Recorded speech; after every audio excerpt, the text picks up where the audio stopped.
Welcome you all for online learning of Sacred Heart High School. Standard 9th, Subject Geography, Chapter number 5, Precipitation. Part 3. In this video, we are going to study what is rain gauge, fog, dew and frost, then effects of precipitation, and last, that is acid rain. Students, always remember the factors which affect the amount of rainfall in a region are the amount of water vapor in the atmosphere, air pressure and temperature. The topography and latitudinal position of a place also affects its rainfall. Now, what is rain gauge? Rain gauge is the instrument that is used to measure rainfall. The funnel that is used in the rain gauge has a specific diameter. The rain falling in this funnel is collected in a bottle fitted in the gauge. The collected water is then measured with the help of measuring jar. You can see in figure 5.8 given on your page number 47. In areas of heavy rainfall, the reading of the rain is taken every 3 hours. The measuring jar reads in millimeters. The gauge is kept in open ground on a 30 centimeter high flat mount. Hence, the rainwater is collected without any obstruction. Here are some pictures of different rain gauge. Tipping bucket type rain gauge, float type rain gauge, waiting bucket type rain gauge. Do you know, students, how much of water does 1 millimeter of rain mean? If we do not let 1 millimeter of rain water move as runoff, penetrate in the ground or evaporate, then how much water can be accumulated? Let's understand this by an example. If 1 millimeter rainfall occurs over 1 square kilometer area, then we get 10 lakh liters of water from it. Then, how is snowfall measured? Snowfall can also be measured with the help of rain gauge. For this, the container full of snow particles is heated carefully to melt the snow. Then the water obtained in jar, a layer of 120 millimeter of ice is equivalent to 10 millimeter of rainfall. Next, we will study what is fog, dew and frost.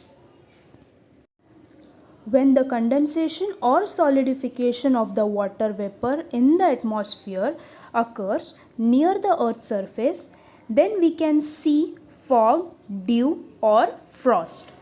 Now the temperature of the layers of the air near the surface of the earth reduces. As temperature reduces, water vapor condenses.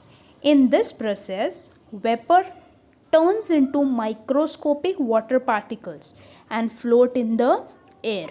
When the density of these droplets in the air increases, fog occurs.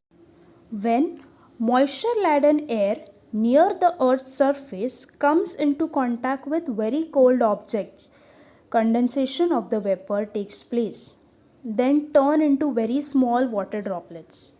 They turn into very small water droplets, and this water droplets stick to the surface of the cold object. This is called as dew. You can see in the picture.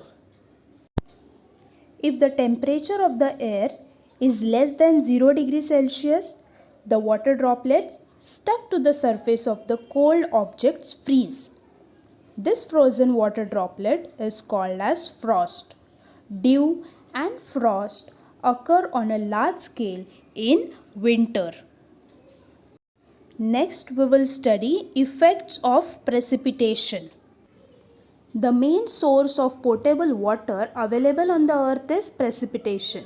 As excessive rainfall is destructive, so is the absence of rain. Floods may occur because of heavy rainfall causing loss of life and property. If precipitation does not take place, then conditions of drought arise. There is a shortfall of food and water may have to be imported. Farmers' condition becomes grave. A country's economy gets affected. Economy of an agrarian country like India is dependent on agriculture. Agriculture in India to a great or you can say large extent is dependent on the monsoons. Hence, the rainfall in India is important to the whole country. A good rainfall at the right time increases crop production while untimely rain can cause damage to the crops. So the rainfall in India is quite erratic. Visibility reduces because of highly dense fog. It affects the means of transportation like roads, railways, waterways, and the airways. Accidents may take place in such conditions. Trains, flights, and other transport services may have to be cancelled. Frost is harmful to crops and causes accident if spread on the road. Fog and dew damage some crops by spreading diseases, while it may be beneficial to some crops too. Next, acid rain. Because of air pollution in industrial areas, various gases get mixed in the air. Different acids are created when the water vapor in the air reacts chemically with these gases, such as nitric acid, sulfuric acid, etc. Precipitation of water with dissolved acids reach the ground. Such rainfall is called acid rain. These rains are harmful to living organisms as well as non-living things. I hope you all understood the chapter by watching this video. Thank you, students.